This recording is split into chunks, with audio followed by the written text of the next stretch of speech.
Help support the show by joining the Patreon or becoming a YouTube member.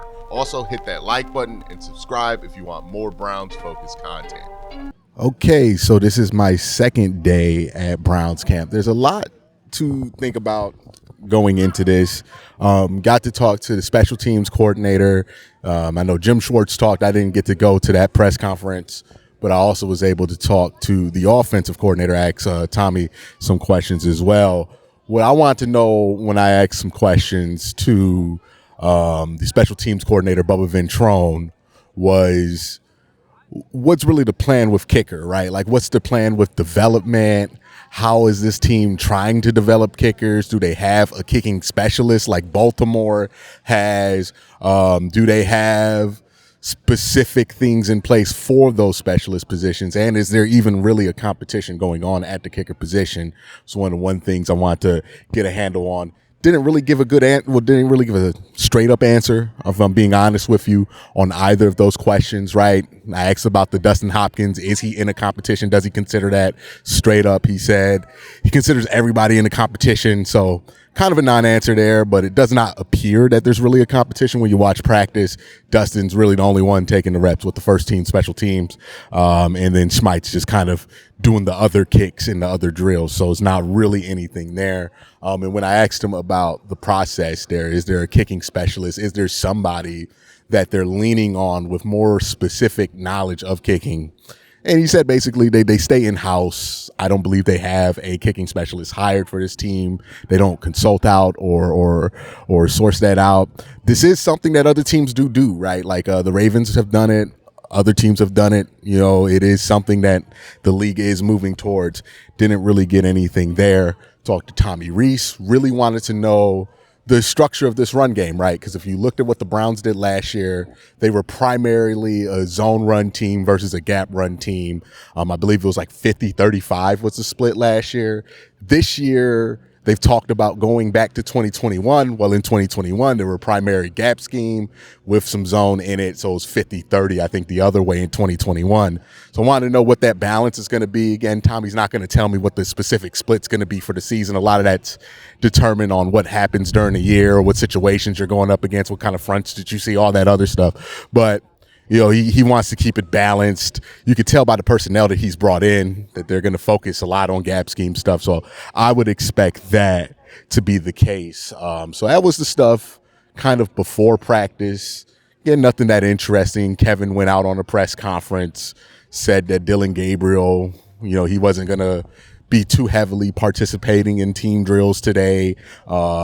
And Kenny Pickett was still out. So the main quarterbacks we saw in 11-on-11 today, Shedeur Sanders, Joe Flacco. There's a lot to talk about with those two. But so far, you know, it's not really the most eventful. The good news here is also nobody got hurt before practice as well, right? Like that's also another thing that you really want to make sure it happens.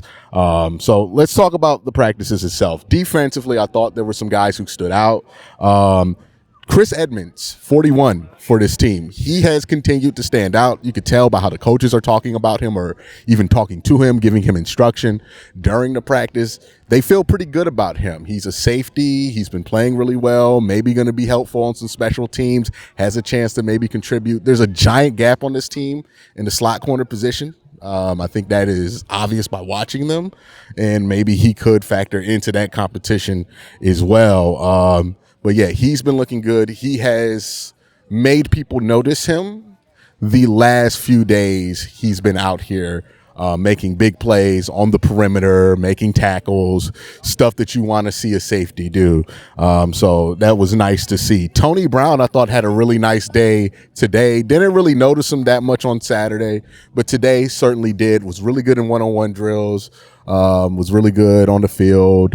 You know, he is kind of a break glass in case of emergency DB. I'm wondering if we're going to see that emergency this year. I just have not been impressed with Cam Mitchell or Miles Harden throughout watching practice. I do wonder if that's going to be a thing that continues to happen throughout camp, throughout preseason. We're just looking and we're wondering, like, when's this guy going to step up? You know, is he going to be consistent? He's getting beat by some guys in drills that he has no business being beat by, and I'm talking about Cam Mitchell specifically, right? Which has me significantly concerned about like what's that going to look like in joint practice against the Carolina Panthers. What's that going to look like when you go up against real teams and real games if you're not really doing well against the bottom of what is a shallow wide receiver roster? Like, I get that, but yeah, it has not been impressive from the slot corners. It has not been impressive from the corners. I'll be on in a minute now. I'm recording right now. It just has not been impressive from the slot corners. I'm very concerned at this point here. The run game, I did come into these practices a little concerned about, right? Like, I was like, okay, well, what we're going to see from the run game, is this run game going to step up? Is this run game going to be better? I feel much better about it after watching practice for a little bit, right? I think the tight ends are doing a really good job getting around, hunting, pulling around, wrapping around. They're doing a really good job there. And they're able to trade blows with this defensive line, which is really, really good, right? We're going to talk about that in just a second. So came to camp, wanted to know more about the quarterbacks. We're going to talk about the quarterbacks in just a second. Wanted to know more about where this secondary is. Wanted to know more about where this running game is. Things feel much better about the run game. Don't feel great about the secondary. Let's talk about quarterback. So as I said, Dillon Gabriel was limited today. He still did 7-on-7s. And look, Dillon's going to look fine in 7-on-7s. That's not where it is that he's going to struggle, right? Dillon's big thing is that he's short. He can't see over the offensive line. Is that going to continue to be a problem for him? Is he going to find a way to find those passing lanes, get the ball out clean, and be able to see what underneath coverage looks like? That's been the thing with Dillon, right? That's been the big struggle. I have no clue what that's going to look like in pads. I mean, not in pads, but in live games. I don't feel great about it, but maybe he could surprise us, right? Maybe he talked about in his press conference using his mobility and all of that. I wanted to ask him, I didn't get the chance to in his presser, about what offense he was in his college career that he felt like he was able to kind of be the most himself, because I think he had the most fun at Oklahoma if you see his game tape from there. But, yeah, so Dillon, it's been what Dillon's been, right? Kenny Pickett, I think I'm not a believer in Kenny Pickett. I've made this clear. I know I've said this a million times. But I will say at practice today when he was throwing the ball around, he was placing the ball really well. So there's that. Kenny was placing the ball well. Kenny was looking fine in the individual drills. He was looking fine in 7-on-7s. It wasn't anything spectacular, but he was all right, right? Wasn't blown away, wasn't disgusted.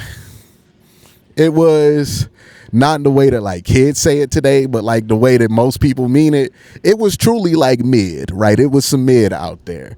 And honestly, this Browns quarterback room, we might just have to prepare for it, and I think most of us are. This room might just be mid, right? And honestly, if the Browns room can be mid compared to what they were last year, which was the worst quarterback room in the NFL, again, we're talking about 47th and 46 of 100 of all quarterbacks with over 100 snaps last year in success rate. The Cleveland Browns had two of them, 47 and 46, Deshaun Watson, DTR, right? So we're talking about a very unimpressive group from last year. If they can upgrade from being god-awful to mid, fine. Right? I'll take it. I will accept the mid if we can get mid. If we can get mid at quarterback this year, honestly, I count that as a win because we were god-awful. If you go from god-awful and all the way above mediocre to mid, that's a win. That's an absolute win. And I think at best, this quarterback room is going to be mid, right? Like at best, the best shit you see at this practice is some mid, right? It's Joe Flacco hitting the backside dig, or, Shedeur Sanders fitting the ball in the middle of the field. It's nothing elite. It's nothing spectacular. You don't leave running, oh, my God, the quarterback play was so... You're not leaving with any of that. It's not the most amazing shit in the world, but, at best, it looks like it could be mid. And I think I'll take it. I'll take could be mid because that's so much better. That is eons better than where they were last year. I thought Shedeur had some nice moments in today's practice. He had a really nice throw at the end of the last 11-on-11 set. Well, not the last one, but the last full team 11-on-11 set before the Hungry Dog one. But he had a really, really nice throw there. He even popped up, talked a little shit to somebody. I like that. That was nice for Shedeur there.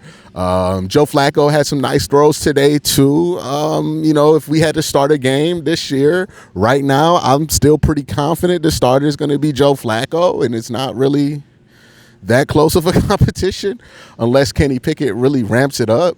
But what you're seeing from Shedeur right now is what you want to see. He's getting the assignments he's being handed, and he's passing those assignments, right? Just take it one step at a time. Don't have to rush it. He doesn't have to be the greatest thing of all time off the jump, just step by step. He's getting assignments. He's winning those assignments. He's finding a way to thrive. And I think that's what progress is going to look like for Shedeur over the long run while he's, preparing for his NFL career. So, yeah, I think Shedeur's making good progress. Dylan, I don't know where he's at, right? He looks a little overwhelmed right now, if I'm being honest, right? Kenny Pickett, didn't really get to see much of him. And Joe Flacco, he looks just like we thought Joe Flacco would. Big guy, not accurate all the time, capable of some great throws, not very mobile, but smart with the football at times, right? Sometimes he gets in trouble with the interceptions. We all know that about Joe Flacco. So that's really it from today's practice. Let me see. Do I got any other notes? Oh, Harold Fainer was blocking. I didn't want to say that earlier because he was standing right next to me. But he was blocking well. I thought he did a really good job. There was one play, Jerome Ford got the ball on the edge. Harold wrapped around, and he got his head on Carson Schlesinger. Really good rep from Harold Fainer. And that's going to be important to see from Harold, right? Because what the Browns are going to want to do is run a lot of GH counter this year, right? They're going to run a lot of duos, some GH counter. They're going to run these different schemes, but they're going to need tight ends to get off, get around, and be mobile. And in order for this to work, David Njoku can't be the only guy who can get up, get around, wrap around, and make a play here, right? You got to have other guys capable of making those plays. So that's what I think is important to see, that they were able to do that successfully, that he was able to go around, wrap around, do that. It makes me feel really good about what this team can do out of 12, because we talk about it all the time. Oh, we're going to run 12 personnel. Oh, we're going to run 12. But what are we really going to do with 12 personnel? What's the whole purpose of 12? Because it's not really to get two tight ends on the field at the same time for getting two tight ends on the field at the same time's sake. The reason you want to run a lot of 12P is because it makes you less predictable, especially when you're running heavy gap schemes, right?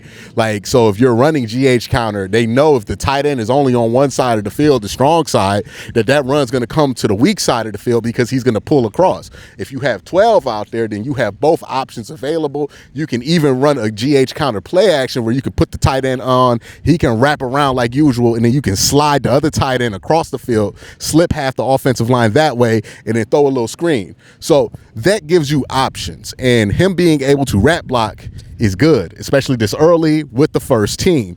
So that's all good and all, right? My opinion on this Browns team after seeing them for a couple of days, it really hasn't changed. They're not better than I expected. They're not worse than I expected. They are about what I expected, which is they look like a really tough to beat, almost 500, maybe under 500 team. Defense is going to be really good. They're going to have a lot of juice, but offensive consistency is going to be hard to come by. But that's my thoughts from today's practice. Let me know what you guys think in the comment section down below. Y'all have a great day. Have an even better night. Peace.